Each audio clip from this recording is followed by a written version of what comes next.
एक साल से मुल्क में तमाशा लगा है। फर्द वाहिद ने अपने इक़्तिदार के लिए रियासत को मुश्किल में डाल रखा है। तर्जुमान तहरीक इंसाफ रऊफ हसन की प्रेस कॉन्फ्रेंस का कि इद्दत केस को तूल देने के हरबे आजमाए जा रहे हैं।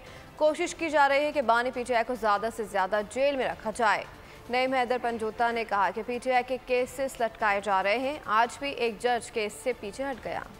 इंसाफ का कत्ल होते हुए देख रहे हैं, हम लोग रियासत को कमज़ोर होते हुए देख रहे हैं। आज ये केस जो है एक और जज के पास चला गया है। स्ट्रैटेजी है पावर विल्डर्स की, साहिब इक़्तिदार लोगों की, वो ये है कि इन केसेस में जो कि क्रैश हो चुके हों वर्चुअली, उनको जितना भी ज़्यादा आप डिले कर सकते हैं वो डिले किया जाए और वो जजमेंट्स ना आए, ताकि खान साहब उस वक्त तक कैद में रहें जब तक कि उनके खिलाफ कोई और भौंडा मुकदमा नहीं बनाया जा सकता। जज साहब का भी इस केस से पीछे हटना जो वाज़ह तौर पर उस जो लेटर है 6 जजेस का, अब 2 केसेस जिनमें खान साहब की इस वक्त मैं पहले गुजारिश की कि पाबंद सलासल थे और बीबी साहब आए केस में, तो इन दोनों केसेस को लटका दिया गया। सब्सक्राइब करें और बेल दबाएं ताकि कोई खबर रह न जाए।